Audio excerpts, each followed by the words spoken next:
Good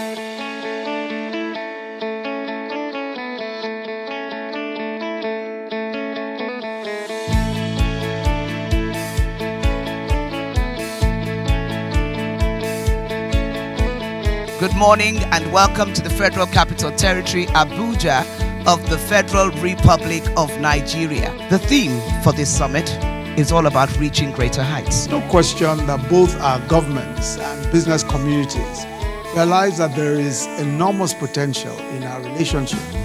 But this summit is particularly important. We have much richer private and public sector participation than before. The focus is on mining, power, agriculture, housing, education, and technology. These are sectors that Nigeria has identified as crucial to the success of our economic recovery and growth plan, and we are determined to work collaboratively with investors to create the best possible environment for business in these sectors. And we are determined not just to ensure that we keep to the plans that we put in place, but that we encourage all of our partners to work with us.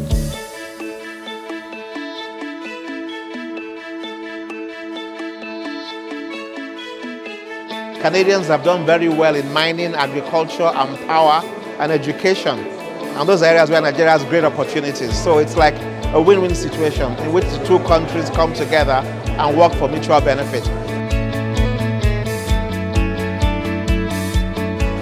With Nigeria's recent decision to join the African Continental Free Trade Area and to seek greater economic integration with its neighbors, we can only expect more opportunities to emerge. So we wanted to make it more, a bit more transactional so that business-to-business meetings can happen, so companies can meet each other and do business together.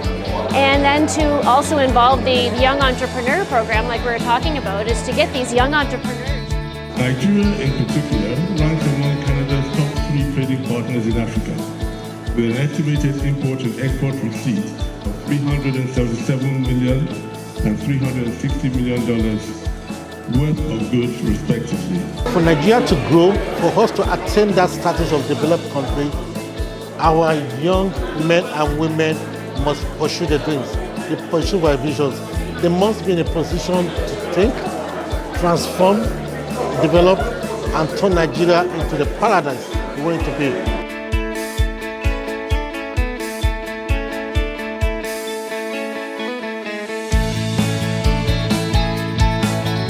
No corner of Nigeria is lacking in solid mineral assets. So opportunity abounds wherever where you feel most comfortable to come in, of course, and invest. Agencies are putting effort into making sure that there is accurate information available for private sectors, so that from Canada, from Lagos, from Akwa Ibom, from Adamawa, you can know what exists across the country.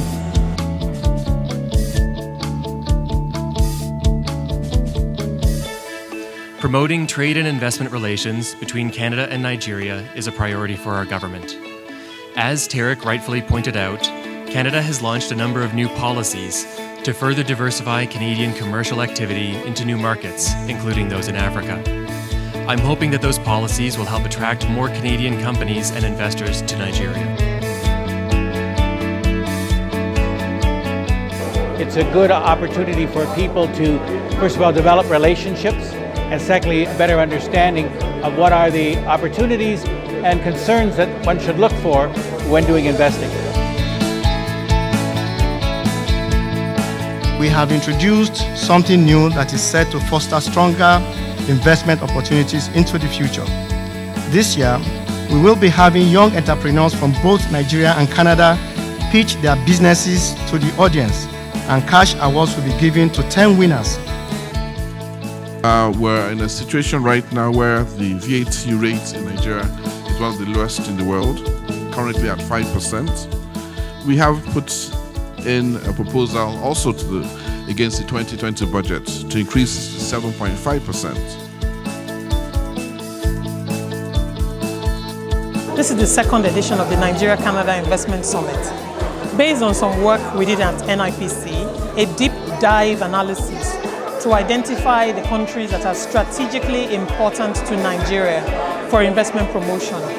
Now, assuming land size was the currency for investment decisions, in the context of land size, the largest 5 states in Nigeria are what you see on the screen. Borno State alone, in the context of Rwanda, which I find many people are familiar with, Borno State alone is 3 times the size of Rwanda. So if Rwanda can lay cables in 6 months, you can put in context how much longer it will take Nigeria to do the same thing.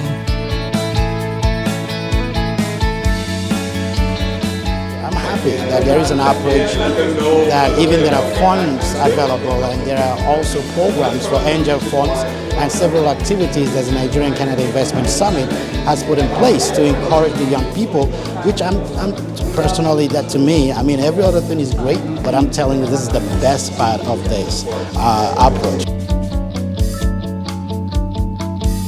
There are 3 questions you have to answer to get anything going. What am I selling?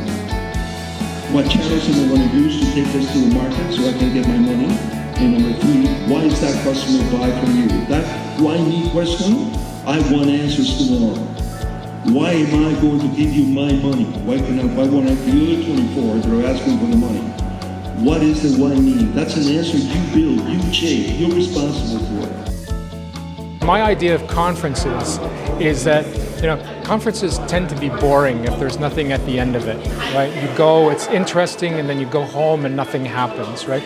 When you have something, when there is a B2B session and you're actually making real relationships, that is critical because you actually leave the conference with the knowledge of the conference, but also a relationship on how potentially to expand a business. 50% of new immigrants to Brampton are under the age of 24. And that is massive. That just shows that when immigrants come to Canada, they're not just thinking of the later stages of life, they're thinking of coming to Brampton and setting roots in the city of Brampton. And when you have roots, what happens to those shoots that we were talking about earlier? They grow. So far, it's close to rounding up, and it's been an insightful 2 days. There's been a lot of synergy that's been created. We've seen tremendous value already from the clients that we have, the prospective clients that we've met here, to the opportunities available for us to partner. I think the basics here is, first, we've been able to meet directly with these people coming from Canada. They've been able to pitch some ideas to us, and we've been able to make some personal contacts. So the networking has really helped, and we've been able to get ideas into how we can foster more growth in our businesses. So I think this program has been very helpful for that.